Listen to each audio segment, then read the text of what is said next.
Hezbollah ప్రపంచంలోనే అత్యంత శక్తివంతమైన ప్రభుత్వేతర సాయుధ దళాల్లో ఒకటి. 50,000 మంది వరకు సుశిక్షితులైన సైనికులు, లక్షల సంఖ్యలో రాకెట్లు, క్షిపణులు, ఇలా చెప్పుకుంటూ పోతే హెజ్బుల్లా బలం చిన్నదేం కాదు. హామస్ని నామరూపాలు లేకుండా చేయడంలో విజయం సాధించిన ఇజ్రాయెల్ హెజ్బుల్లాని ఆ రీతిలో అంతం చేయలేకపోయింది. ఇప్పుడు అటు ఇరాన్తో పాటు ఇటు హెజ్బుల్లా మీద కూడా అదే స్థాయిలో ఇజ్రాయెల్ దాడులు చేస్తోంది. యుద్ధం మొదలై 7 రోజులైనా ఇంకా హెజ్బుల్లాని మట్టి కరిపించలేకపోయారు. అలాంటప్పుడు ఇరాన్ని యుద్ధంలో తేలిగ్గా ఎలా ఓడిస్తారన్న ప్రశ్నలు తెర మీదకు వస్తున్నాయి.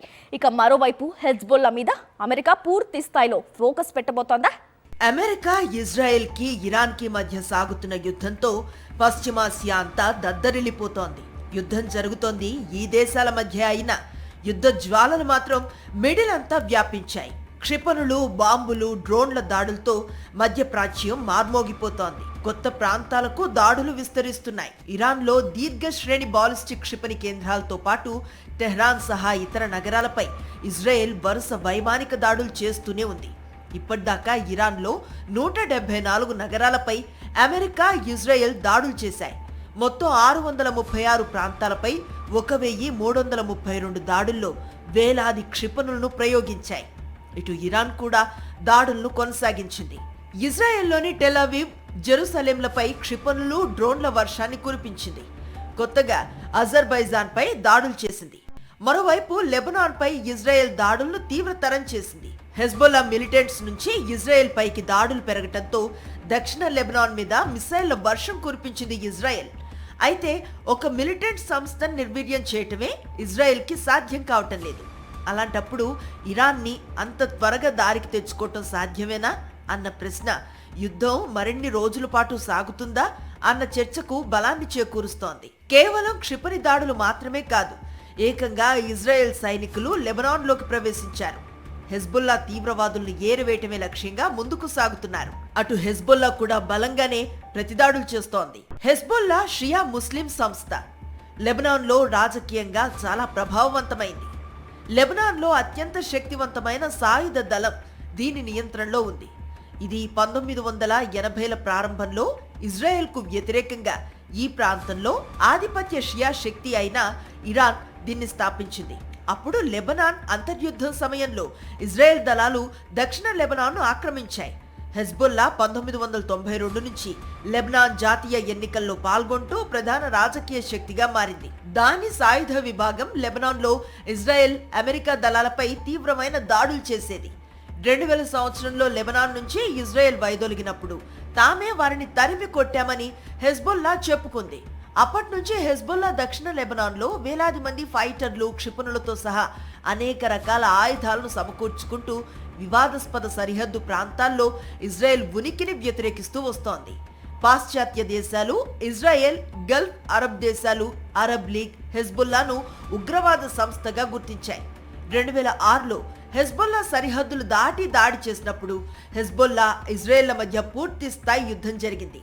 హెజ్బుల్లాను నిర్మూలించడానికి ఇజ్రాయెల్ దళాలు దక్షిణ లెబనాన్ పై దాడి చేసినా అది నిలదొక్కుని అప్పటి నుంచే తన ఫైటర్ల సంఖ్యను పెంచుకొని మరింత మెరుగైన ఆయుధాలను సమకూర్చుకుంది.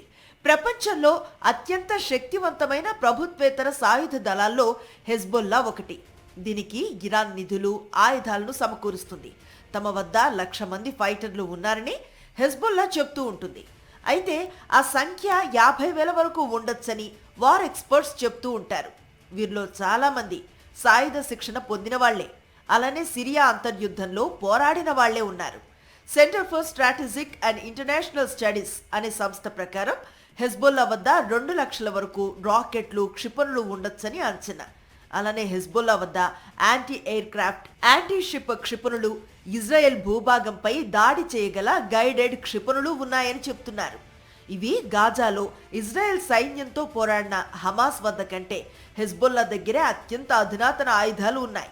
ఈ నేపథ్యంలో హెజ్బుల్లా పూర్తి స్థాయిలో ఇరాన్కి మద్దతుగా ఇజ్రాయెల్ మీద దాడులు మొదలు పెడితే అమెరికా కూడా ఇటువైపు దృష్టి పెట్టక తప్పదని వార్ ఎక్స్పర్ట్స్ విశ్లేషిస్తున్నారు. మరోవైపు ఈసారి యుద్ధం ఇరాన్తో మాత్రమే కాదు, హెజ్బుల్లాతో కూడా అన్నట్లుగా ఇజ్రాయెల్ వ్యవహరిస్తోంది. హెజ్బుల్లాను పూర్తి స్థాయిలో నిర్వీర్యం చేయటమే లక్ష్యంగా ఇజ్రాయెల్ ముందుకు సాగుతోంది. ఇరాన్తో పోల్చితే ఇజ్రాయెల్ బలమైన సైనిక ఆయుధ సంపత్తిని కలిగి ఉంది. ఇక అమెరికా శక్తి సామర్థ్యాల గురించి ప్రత్యేకంగా చెప్పక్కర్లేదు. అందుకే మొదట చాలా మంది 6-7 రోజుల్లో యుద్ధం ముగిసిపోతుందనే అంచనా వేశారు. కానీ అమెరికా అసలు లక్ష్యం ఇరాన్లో అనుకూల ప్రభుత్వ ఏర్పాటు కాబట్టి ఇప్పుడున్న నాయకత్వాన్ని నిర్వీర్యం చేయడంపైనే దృష్టి పెడుతోంది. మరోవైపు తన అమ్ముల పొదిలో కీలకమైన అస్త్రాలను బయటకు తీస్తున్న అగ్రరాజ్యం నింగి నుంచి సముద్రం దాకా ఎక్కడా ఇరాన్కి ఊపిరి పీల్చుకునే అవకాశం ఇవ్వకుండా దాడులు చేస్తోంది. రష్యా, చైనాలు కూడా దూరంగానే ఉండటంతో ఒంటరిగా పోరాటం చేస్తున్న ఇరాన్ ఇకపై తన యుద్ధ తంత్రాన్ని మార్చనుందా? ఇరాన్ గగనతల రక్షణ సదుపాయాలు, వాయుసేన, నావిక దళంతో పాటు నాయకత్వం కూడా లేకుండా చేశామని యుద్ధం మొదలైన 4వ రోజే ట్రంప్ ప్రకటించారు. అటు ఇరాన్, ఇజ్రాయెల్తో పాటు అరబ్ దేశాల్లో యుఎస్ వార్ బేస్లపై ప్రతిదాడులు చేస్తున్నా క్రమంగా బలహీనపడుతోందన్నది కాదనలేని సత్యం. ఈ నేపథ్యంలో ఇరాన్ కొత్త సుప్రీం యుద్ధాన్ని ఎలా ముందుకు తీసుకువెళతారన్న చర్చ ఓవైపు సాగుతోంది. మరోవైపు అసలు ఖమేనీ వారసులు పాలకులుగా ఉండటానికి వీల్లేదని ట్రంప్ స్పష్టం చేస్తున్న క్రమంలో అదే గనక జరిగితే యుద్ధం మరింత తీవ్రతరం కావటం ఖాయమని పరిశీలకులు విశ్లేషిస్తున్నారు. ఇక అమెరికా అయితే నెంగి, సముద్రం అన్న తేడా లేకుండా ఇరాన్ మీద పట్టు బిగిస్తోంది. ఇప్పటికే రంగంలోకి దిగిన B-52 బాంబర్ భీకర యుద్ధం ఎలా ఉంటుందో చూపించడానికి రెడీగా ఉంది. నింగిలోనే కాదు, సముద్రంలోనూ ఊహించని దాడులు చేయటంలో తన సత్తాని ఈ యుద్ధంలో ప్రదర్శిస్తోంది అమెరికా. ఇరాన్ నౌక ఐరిస్ దేవాని ధ్వంసం చేయటానికి తన అమ్ముల పొదిలో బ్రహ్మాస్త్రం లాంటి మార్క్ 48 టార్పిడోను రంగంలోకి దింపింది అమెరికా. మార్క్ 48 అత్యంత బరువైన వైర్ గైడెడ్ టార్పిడో. 1972లో తొలిసారి దీన్ని అమెరికా నావిక దళంలో చేర్చారు. అప్పటి నుంచి అప్గ్రేడ్ చేస్తూ వస్తున్నారు. ప్రస్తుతం మార్క్ 48 అడ్వాన్స్డ్ కేపబిలిటీ వేరియంట్ను వాడుతున్నారు. ఎలక్ట్రానిక్స్, గైడెడ్ వ్యవస్థలు, ప్రొపల్షన్ టెక్నాలజీని అనుసంధానించారు.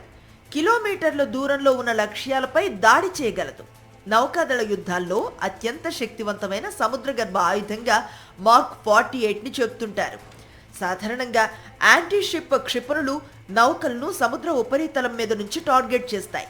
కానీ మార్క్ 48 టార్పిడో మాత్రం నౌక కింద భాగానికి వెళ్లి పేల్చేస్తుంది. అది లక్ష్యాన్ని తాకినప్పుడు పెద్ద గ్యాస్ బుడగ ఏర్పడి వేగంగా వ్యాపిస్తుంది. దాంతో నౌక ముక్కలై మునిగిపోతుంది. ఒకవేళ నౌక నిర్మాణానికి ఏమీ కాకపోతే అతి ముఖ్యమైన ప్రొపల్షన్ వ్యవస్థ ధ్వంసమవుతుంది.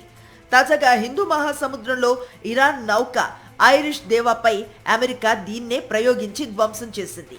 అమెరికా, ఇజ్రాయెల్, ఇరాన్ 3 దేశాలు యుద్ధం చేస్తున్నాయి. కానీ యుద్ధంలో లేని అరబ్ దేశాలు కూడా ఇరాన్ దాడుల భయంతో వణికిపోతున్నాయి. కారణం అరబ్ దేశాల్లో యుఎస్ సైనిక స్థావరాలు ఉండటమే. యుద్ధం చేయకపోయినా దాని ప్రభావంతో అరబ్ దేశాలు షేక్ అవుతున్నాయి. ఇంకోవైపు అసలు ఈ యుద్ధంతో ఎలాంటి సంబంధాలు లేని 2 దేశాలు ఈ యుద్ధం వల్ల ఎప్పుడు ఏం జరుగుతుందో అని భయపడుతున్నాయి. అవే జపాన్, దక్షిణ కొరియా. జపాన్కి చైనాతో విభేదాలున్నాయి. నార్త్ కొరియాకి, సౌత్ కొరియాకి మధ్య ఎంతటి శత్రుత్వం ఉందో కొత్తగా చెప్పక్కర్లేదు.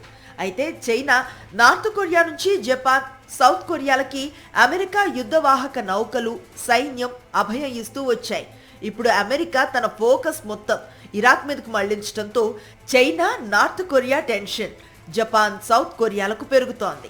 ఇరాన్ సుప్రీంగా ఖమేనీ వారసులు ఉండటానికి వీల్లేదు. ఇరాన్ సుప్రీం ఎన్నికలో నా పాత్ర ఉంటుంది. అమెరికా అధ్యక్షుడు ట్రంప్ తేల్చి చెప్పిన విషయం ఇది. ఈ వ్యాఖ్యల మాటనే ఇరాన్లో ఏం జరిగితే యుద్ధం ఆగిపోతుందో అన్న సందేశం కూడా ఉంది.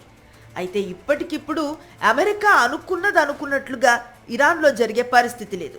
అదే సమయంలో సుదీర్ఘకాలం అమెరికా లాంటి దేశంతో యుద్ధం చేసే శక్తి సామర్థ్యాలు కూడా ఇరాన్కి లేవు.